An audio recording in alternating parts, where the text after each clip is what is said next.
आज के हुक्मरानों के लिए सबसे बड़ी मिसाल सीरत उमर बिन ख़त्ताब के अंदर है कि आपने इस्लामी सल्तनत का एक ऐसा निज़ाम वज़ा कर दिया था कि उस रियासत के अंदर गवर्नर से लेकर बड़े बड़े अजीम ताजर, बड़े बड़े अजीम सियासतदान, वो भी इस बात का ख़ुसूसी ख़याल रखते थे कि अगर हमने कहीं पे गलती की तो उमर का कोड़ा बड़ा सख्त है। बिस्मिल्लाहिर्रहमानिर्रहीम। मोहतरम नाज़रीन, अस्सलामु अलैकुम। मैं आपका मेज़बान रज़ा मुस्तफ़ाई तालीम कुरान के प्लेटफार्म से आपके लिए सैयदना फ़ारूक आज़म रज़ी अल्लाह ताला अन्हु की सीरत के हवाले से एक गुफ्तगू के साथ हाज़िर हुआ हूँ और मेरे साथ मौजूद हैं प्रोफेसर जहांगीर अहमद वक़ास साहब। ये महीना ज़िलहज के आखिरी अयाम चल रहे हैं और माह मुहर्रम आने वाला है। ज़िलहज के अंदर सैयदना उस्मान गनी और उमर बिन ख़त्ताब रज़ी अल्लाह ताला अन्हु, आप दोनों की शहादतें हैं और उमर बिन ख़त्ताब रज़ी अल्लाह ताला अन्हु आपकी तदफ़ीन जो है वो यकम मुहर्रम की रिवायात में मिलती है, जबकि मुहर्रम का महीना जो है वो शुहदाए करबला के लिए भी ख़ास है। तो मैं चाहूँगा कि मुहर्रम के आने से पहले पहले हम एक ब्रीफ नोट सैयदना उमर बिन ख़त्ताब रज़ी अल्लाह ताला अन्हु आपके हवाले से कर लें, क्योंकि आप हजूर की मुराद हैं, मुराद रसूल हैं, आप हजूर के सुसर भी हैं, हजूर के अशरा मुबशरा में से भी हैं, आप दूसरे खलीफा राशिद भी हैं और आपके दौर के अंदर इस्लाम को इतनी एक्सपेंशन मिली, इतनी वुसात मिली कि 22 लाख मुरब्बा मील पे इस्लाम फैल गया। और उमर बिन ख़त्ताब रज़ी अल्लाह ताला अन्हु, आपकी ये शान है कि हजूर ने कहा कि अगर मेरे बाद कोई नबी आना होता तो उमर आता और शैतान उमर के साए से भी भागता है। तो मैं चाहूँगा आज आपकी शख्सियत के जो मुख्तलिफ गोशे हैं और बिलखसूस आज जो मुल्क पाकिस्तान में बेचैनी की फ़िज़ा बनी हुई है, अंदाज़ हुक्मरानी बदल गया, अवामी और पब्लिक के जो सर्वेंट थे, खुदाम थे, जो मुख्तलिफ महकमों में बैठे हुए हैं, वो असल में तो खिदमतगार थे लेकिन वो मुख्तार कुल बने बैठे हैं।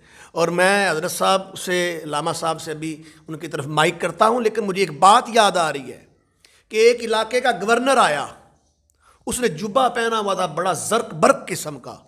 उमर बिन ख़त्ताब रज़ी अल्लाह ताला अन्हु, आपने फ़ौरन वो जुब्बा उतरवा दिया उसका और कहा एक आम लिबास के अंदर आओ, तुम अवाम के खादिम हो, अवाम के मालिक नहीं बन गए।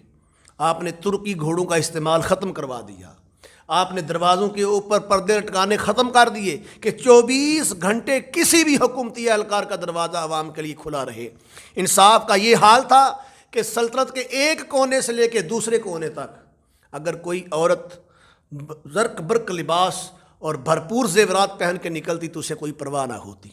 तो मैं गुजारिश करूँगा आज इसी हवाले से हमारी रहनुमाई फ़रमाएँ, दौरे हाज़र के हवाले से भी, आपके तज़किया के हवाले से भी, आपके इशार के हवाले से, आपके निज़ाम सल्तनत के हवाले से, आपके अदल के हवाले से। वसी गोशे हैं, वैसे तो टाइम जितना लगाए काम है, लेकिन मुख्तसर वक़्त में कोशिश करेंगे कि आपकी सीरत के ज़्यादा से ज़्यादा हिस्सों पर रोशनी डाली जाए। औज़ु बिल्लाहि मिनश्शैतानिर्रजीम, बिस्मिल्लाहिर्रहमानिर्रहीम।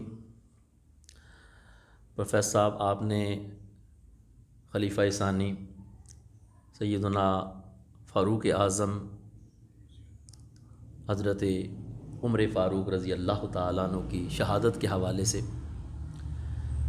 आज मज़मून छेड़ा है।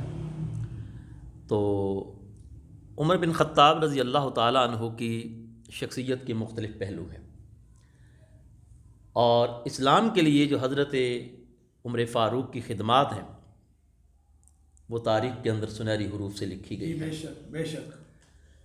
अब देखें, जब नबी करीम सल्लल्लाहु अलैहि वसल्लम ने ऐलान नबुव्वत फरमाया तो इब्तदाए इस्लाम के अंदर कौन सी वो तकलीफ़ है जो आपको और आपके असहाब को और आपके अहले खाना को नहीं पहुँचाई गई। यहाँ तक कि अल्लाह रब्बुल इज़्ज़त ने भी इब्तदा के अंदर इबादत के लिए छुप कर घरों के अंदर इबादत करने का हुक्म दिया, और मुसलमान जो है वो एलानिया तौर पे इबादत नहीं कर सकते थे। जी ठीक है। अगर सबसे पहली बात हम हज़रत उमर फ़ारूक रज़ी अल्लाह ताला अन्हु के लिए इस्लाम कबूल करने के बाद, तो वो 40 का अदद जब पूरा हुआ हज़रत उमर फ़ारूक रज़ी अल्लाह ताला अन्हु के इस्लाम के साथ, तो आप खाना काबा के अंदर तशरीफ़ ले गए और आपने नबी करीम सल्लल्लाहु अलैहि वसल्लम से अर्ज़ की कि अब जब मैं इस्लाम लेकर आया हूँ तो अब छुप कर इबादत करने की ज़रूरत नहीं, वाह वाह वाह, अब हम अलल ऐलान जो है वो अल्लाह रब्बुल इज़्ज़त को सजदा करेंगे और उसकी इबादत करेंगे। और फिर तारीख़ ने ये बात तहरीर कर दिया हमेशा के लिए कि नबी करीम सल्लल्लाहु अलैहि वसल्लम के असहाब जो पहले छुप के इबादत करते थे, सैयदना उमर फ़ारूक रज़ी अल्लाह ताला अन्हु के इस्लाम के बाद उन्होंने काबतुल्लाह में अलल ऐलान जो है वो अल्लाह की इबादत की। और काफ़र शायद किसी धोखे में थे, तो वो जब गए उन्हें पहले तो बड़ा ये शाक हुआ कि मुसलमान जो है वो अलल ऐलान, लेकिन जब करीब गए तो देखा सैयदना उमर फ़ारूक जो है वो सफ़ के अंदर मौजूद थे, तो वो वापस पलट गए।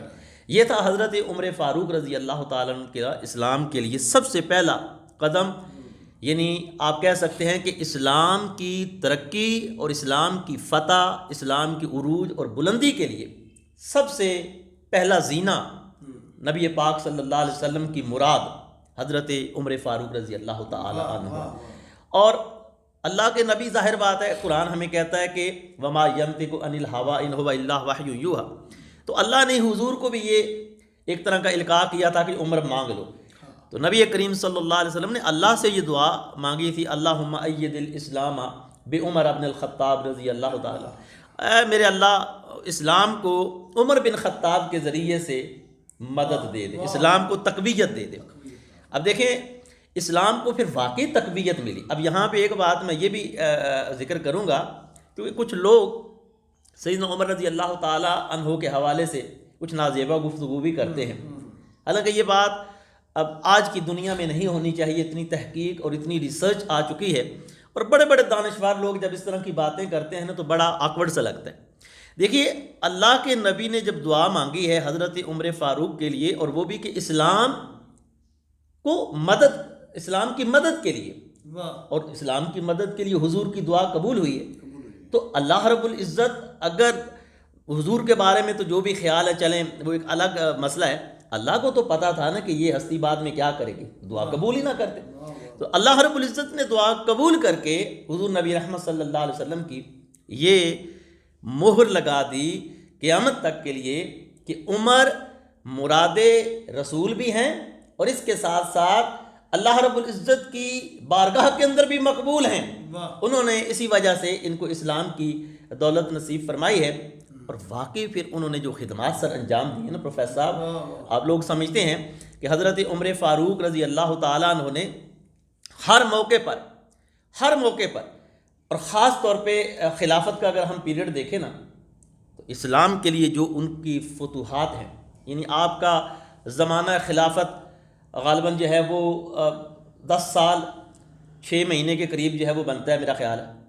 तो इसमें जो फतूहात हुई हैं वो 1000 से भी ऊपर जो है वो मुल्क और शहर जो है वो आपने फ़तह किए हैं। तो ये इस्लाम की खिदमत है ना, वो इलाके सारे लेकर इस्लाम के अंदर शामिल किए हैं। तो ये इस्लाम की खिदमत है जो हुजूर अलैहिस्सलाम ने दुआ मांगी थी। और फिर आपने एक बात बड़ी आज के दौर के हवाले से की है, अदल व इंसाफ की जी। तो हम तो अदल के लिए तरस गए हैं। आज अभी कल चीफ जस्टिस साहब कह रहे थे 50,000 केस पेंडिंग पड़े हुए हैं, 50,000 केस पेंडिंग पड़े हैं। उन केसेस को छोड़ के अगर हम हुक्मरानों की भी बात करें तो कोई बंदा हिसाब देने के लिए तैयार नहीं है। हालांकि इल्ज़ामात तो हैं ना हर पार्टी के ऊपर, हर सियासतदान के ऊपर, लेकिन एक इल्ज़ाम लगा था सैयदना उमर फ़ारूक रज़ी अल्लाह ताला। अब वो इल्ज़ाम को इतना बड़ा भी नहीं था, वो थी कमीज़, सिर्फ एक कमीज़ थी जिससे कुर्ता बज़ाहिर नहीं बन सकता था, तो एक कद लंबा था, तवीलुल क़ामत थे आप। तो वहाँ पर मजलिस के अंदर अल्लाह आप देखिए कि कितनी आज़ादी राय कितनी थी। मैं चाहूँगा कि नाज़रीन को पूरा वाक़या सुनाएं कि जब वो माले गनीमत में वो कुर्ते आए जी, तो वो जब कुर्ते आए तो आपने सबको बांट दिए, सबके हिस्से में एक एक ही आता था जी। तो आपने वो दूसरा कुर्ता अपने बेटे से उधार लिया था। वो चादर थी असल में जिससे कुर्ता बनाना था, तो आपने अपने बेटे को एक दे दिया और दूसरा अपने हिस्से में आया। तो एक से चूंकि कुर्ता बन नहीं सकता था, तो बद्दू ने कहा, वो जो सामने बैठे उन्होंने कहा कि उमर आप हमें बाद में तलकीन कीजिएगा, पहले ये हमें जवाब दें, यानी अकाउंटेबिलिटी देखिए, एहतसाब देखिए, पहले हमें ये बताइए कि एक चादर से कुर्ता नहीं बन सकता और आपने एक चादर से ये कुर्ता कैसे बना लिया, इतना आपका कद है। तो कहने का मतलब ये था कि शायद उन्होंने कोई करप्शन किया। हजरत उमर फारूक रजी अल्लाह ताला के माथे पर जरा बराबर भी शिकन नहीं आया, गुस्सा नहीं किया। आज तो कहते हैं कि ये हो जाएगा तो वो फिर इंतकामी कार्रवाई। मैं माजरत के साथ आपकी बात में इंटरप्शन कर रहा हूँ। आज कहते ये हैं कि सुप्रीम कोर्ट ने हमारे एक साबका वजीर आजम से पूछा कि आपकी मौजूदा आमदनी जो असासे हैं वो आपके कारोबार से मुमासलत नहीं रखता, ये जायद असासे कहाँ से आ गए? तो उन्होंने जवाब जो दिया बड़े गुस्से में, उन्होंने कहा आपको इससे क्या परेशानी है, मेरे असासे जान बन गए। हाँ, बस ये तो फिर ताकत का नशा है ना। बहरहाल हम इस चीज़ को यहाँ पर सियासी कोई किसी के ऊपर तनकीद नहीं करना चाह रहे। मकसद ये है कि हज़रत उमर फ़ारूक के जब ये एतराज़ हुआ तो उन्होंने गुस्सा नहीं किया, उन्होंने उसके सवाल को सुना भी और साथ ही मुस्करा कर हज़रत अब्दुल्ला की तरफ, अपने बेटे की तरफ इशारा किया, बेटे मैं नहीं जवाब देता इस सवाल का, तुम खुद ही जवाब दे दो। तो फिर उन्होंने वहाँ पर कहा था कि वाकई एक चादर मेरे बाप के हिस्से में आई थी, लेकिन मैंने कुर्बानी देते हुए, सेक्रीफाइस करते हुए अपनी चादर जो है वो भी अपने बाप को दे दी। तो ये दो चादरों से जो है वो मैं यहाँ पे एक और इंटरप्शन करूँगा क्योंकि शख्सियत ऐसी है, बात जिन में आती है। इत्तिबाए रसूल का ये हाल था कि आपने कभी हुजूर को देखा था कि हुजूर की ये कमीज़ जो थी ये थोड़ी तवील थी तो हुजूर ने उसको काट दिया था, तो आपने भी नया कुर्ता सिलवाया, नया कुर्ता सिलवा के फौरी तौर पर उसको वहाँ से काट दिया।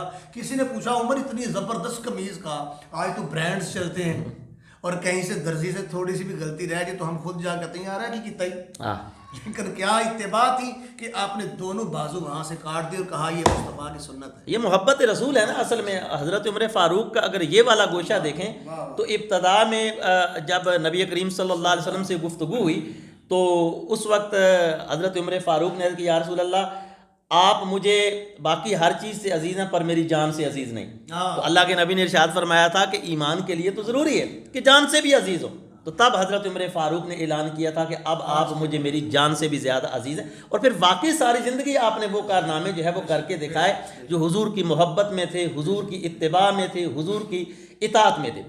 लेकिन ये दूसरा पहलू भी यहाँ पे एक जो बड़ा ज़रूरी पहलू है वो ये कि आज अगर अमारत आती है, खिलाफत आती है या हुकूमत आती है लोगों के पास तो ज़र्क बर्क लिबास और इतना दिखलावा शोआफ कि इंसान हैरान रह जाता है।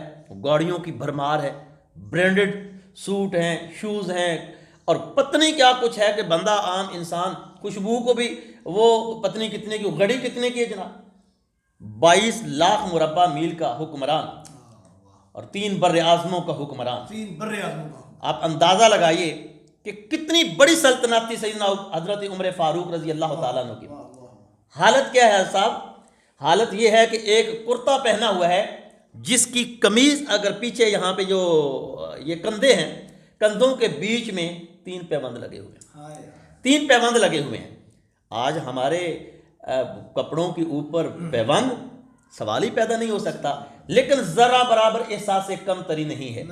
और मस्जिद नबी के अंदर ईंट का सरहाना बना के सोए हुए हैं, लेकिन कुफर के ऊपर जिसको कुरान ने कहा अशिद्दा अलल कुफ़ार, वो इतनी शिद्दत है कि वो अपने महलों के अंदर बैठे हुए उमर का नाम सुनकर थर थर काँप रहे हैं और उनके ईवानों के अंदर जलजले तारी हो जाते हैं। ये हज़रत उमर फ़ारूक रज़ी अल्लाह ताला की शख्सियत का एक अजीम पहलू है। और फिर नबी करीम सल्लल्लाहु अलैहि वसल्लम की अगर हम जो है वो देखें कि आपने क्या शान बयान फरमाई हज़रत उमर फ़ारूक की। एक तो आपने हदीस पाक पढ़ दी, लौ कान अबादी नबीयुन लकान उमर इब्नुल ख़त्ताब रज़ी अल्लाह ताला अन्हु। एक हदीस सही बुखारी और सही मुस्लिम के अंदर मुत्तफ़क़ अलैह हदीस है जिसमें हुजूर नबी रहमत सल्लल्लाहु अलैहि वसल्लम ने इरशाद फरमाया कि हर उम्मत के लिए एक मुहद्दस होता है। मुहद्दस मतलब मुहल्लम, जिसको इल्हाम किया जाता है। मुहद्दस, एक मुहद्दस है, एक मुहद्दिस है। मुहद्दस हदीस बयान करने वाला, मुहद्दस वो जिसको इल्हाम किया जाता है। तो फरमाया हर उम्मत के अंदर एक मुहद्दस है। मेरी उम्मत के अंदर अगर कोई मुहद्दस है जिसको अल्लाह की तरफ से इल्हाम किया जाता है तो वो उमर बिन खत्ताब रज़ी अल्लाह, ये बुखारी और मुस्लिम की। और फिर आप देखिए हज़रत उमर फ़ारूक रज़ी अल्लाह ताला अन्हु को वाकई इल्हाम होता था, जो राय आप देते बाद में कुरान मजीद के अंदर वो आयत की सूरत में नाज़िल हो जाती।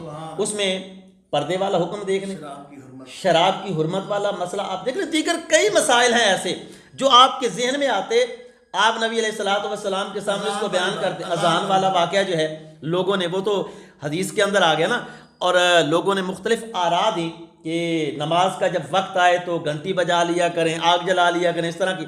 तो हज़रत उमर फ़ारूक ने कहा नहीं, अजान दी जाए। तो फिर अजान वाला जो है वो, तो ये अजान भी हमें हज़रत उमर फ़ारूक रज़ी अल्लाह ताला अन्हु की याद, वाक़यात बहुत ज़्यादा हैं आपकी शख्सियत के हवाले से। अगर हम इसको कंक्लूड करें तो वो ये कि हज़रत उमर फ़ारूक जिस तरह इस्लाम से पहले हालत कुफ्र में बड़े शदीद थे, बड़े ही जर्री थे, बहादुर थे, शुजात का पैकर थे, और बड़े बड़े दलेर लोग आपसे डरते थे। इस्लाम कबूल करने के बाद काफरों के दिल पर हज़रत उमर फ़ारूक का रूब तारी रहा। इस्लाम का झंडा आपने लिया और मुराद रसूल आपने वाकई बन के दिखाया। नबी करीम सल्लल्लाहु अलैहि वसल्लम जिस मकसद के लिए दुआ मांगी थी, हज़रत उमर फ़ारूक रज़ी अल्लाह ताला ने उस मकसद को पूरा किया, इस्लाम का झंडा लिया और इतने ज़्यादा ममालिक उनको फ़तह किया और इस्लाम की रोशनी और इसका नूर जो है वो आम किया। सादगी इतनी थी कि जिसकी मिसाल ही नहीं मिलती है, और खौफ खुदा इतना था कि रातों को रोते थे, और खिदमत खल्क इतनी थी, सैयदुल कौम खादिमुहा, कि कौम का जो सरदार होता है, लीडर होता है, वह असल में कौम का खादिम होता है, कि खुद अपने कंधे के ऊपर जो है वो राशन उसको उठाकर, जहाँ पर भूख है, और यहाँ देखते हैं रातों को कि इस घर के अंदर भूखे बच्चे जो है वो रो रहे हैं, तो एहसास होता है, और ख़ुद बैतुल माल से सामान उठाकर उस घर के अंदर लेकर जाते हैं, माफ़ी भी मांगते हैं, आग भी जलाकर देते हैं। ये तारीख़ हमें बताती है, ये सादगी है, खिदमत खल्क है। इन लोगों ने, ये अजीम लोग जो हैं, इन्होंने दुनिया के लिए हुक्मरानी नहीं की, इन्होंने दीन के लिए हुक्मरानी की है और लोगों की खिदमत की है, और अपने आप के अंदर आजिज़ी, इनकसारी, तवाज़ो, इसको जो है वो पैदा करने की कोशिश की। बहुत खूबसूरत गुफ्तगू की प्रोफेसर साहब आपने। एंड पे मैं आखिरी टच देते हुए कि जब फ़लस्तीन फ़तह हुआ, हाँ, यरूशलेम, माशाल्लाह, तो उस वक़्त वो यहूदियों के राहिब ने कहा कि तुम इसे फ़तह नहीं कर सकते, इसे एक दरवेश हुक्मरान फ़तह करेगा, जंग के बगैर फ़तह हुआ। और उबैदा बिन अल-जर्राह की बसीरत जान गई, उन्होंने कहा दरवेश तो मदीने में बैठा हुआ है। हाँ, तो बुलाया गया, तो बड़े कुछ जाओ हशम से, यहाँ से तो हमारे हुक्मरान कर्जा लेने के लिए IMF के लिए जाते हैं, तो पूरी टीम पूरी जाती फौज जाती है, ये फातह बन के चाबियाँ लेने आ रहे यरूशलेम की जी। और जब आप निकले तो आपका गुलाम असलम आपके साथ था, और जब आप पहुँचे हैं यरूशलेम के करीब पहुँचे हैं तो वो हैरान रह गए। वो किसी ने लिखा था कि फ़ारूक आज़म तो पैदल हैं यारो, सवारी के ऊपर गुलाम आ रहा है, और हालत ये है कि एक हाथ में बुहार पकड़ी हुई है और एक हाथ में अपने जूते पकड़े हुए, शायद कहीं रास्ते में कीचड़ था तो उतार के हाथ में कर लिए। वो ऊपर खड़े हुए कह रहे थे सवारी के ऊपर वाला वो हाकिम नहीं लगता, और जिसने मुहार पकड़ी है वो गुलाम नहीं लगता। तो उबैदा बिन अल-जर्राह ने कहा हाँ ऐसे ही है, लेकिन इंसाफ का तकाजा था कि बारी उनके गुलाम की थी, कहा नहीं तुम ही बैठोगे, उमर को इससे फ़र्क नहीं पड़ता।